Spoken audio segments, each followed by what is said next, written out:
सदियों पहले की बात है। हिमालय के घने जंगलों में हाथियों की दो खास प्रजातियां पाई जाती थीं। एक प्रजाति थी छद्दंत और दूसरी प्रजाति का नाम था उपोसथ। इनमें से छद्दंत प्रजाति काफी मशहूर थी।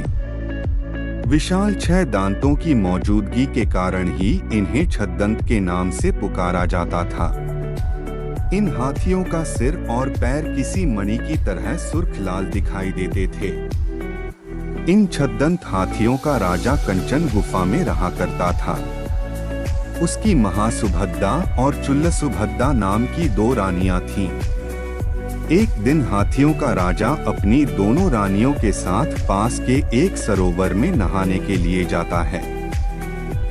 उसी सरोवर के किनारे एक पुराना विशाल वृक्ष लगा हुआ था। उस वृक्ष पर लगे फूल बड़े ही खूबसूरत और मनमोहक खुशबू वाले थे।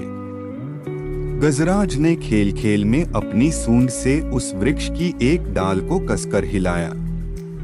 इससे डाल पर लगे फूल महासुभद्दा पर झड़ने लगे और वह गजराज से बहुत प्रसन्न हुई।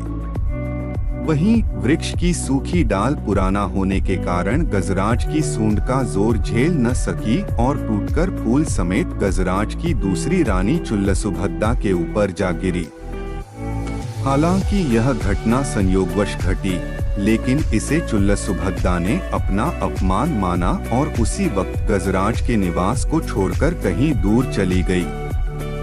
जब गजराज को इस बात का पता चला तो उसने चुल्लसुभद्दा को बहुत ढूंढा, लेकिन वह कहीं नहीं मिली। कुछ समय बाद चुल्लसुभद्दा की मौत हुई और मरने के बाद वह मद्ध राज्य की राजकुमारी के रूप में पैदा हुई। युवा होने पर उसकी वाराणसी के राजा से शादी हुई और वह वाराणसी की पटरानी बनी। पुनर्जन्म के बाद भी वह छद्दंतराज द्वारा भूलवश हुए उस अपमान को भूली नहीं और उसका बदला लेने का सोचती रही। एक दिन मौका पाकर उसके वाराणसी के राजा को छद्दंतराज के दांत हासिल करने के लिए उकसाया। परिणाम स्वरूप कुछ कुशल निषादों के समूह को राजा ने गजराज के दांत लाने के लिए भेज दिया। गजराज के दांत लाने के लिए रवाना हुई टोली का नेता था सोनुत्तर।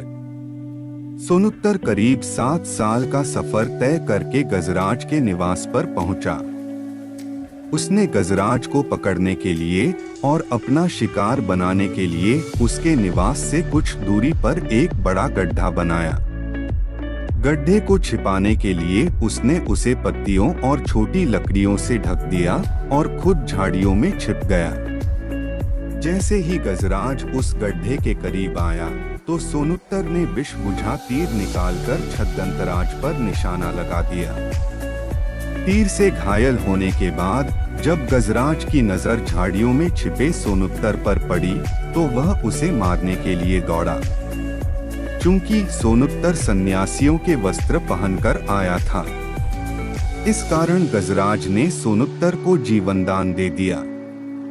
गजराज से जीवनदान पाकर सोनुत्तर का मन बदल गया और उसने गजराज को सारी कहानी कह सुनाई और गजराज पर निशाना साधने का उद्देश्य बताया।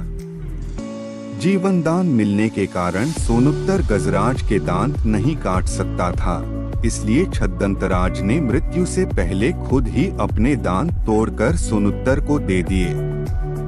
गजराज के दांत पाकर सोनुत्तर वाराणसी लौट आया और गजराज के दांत रानी के समक्ष रख दिए।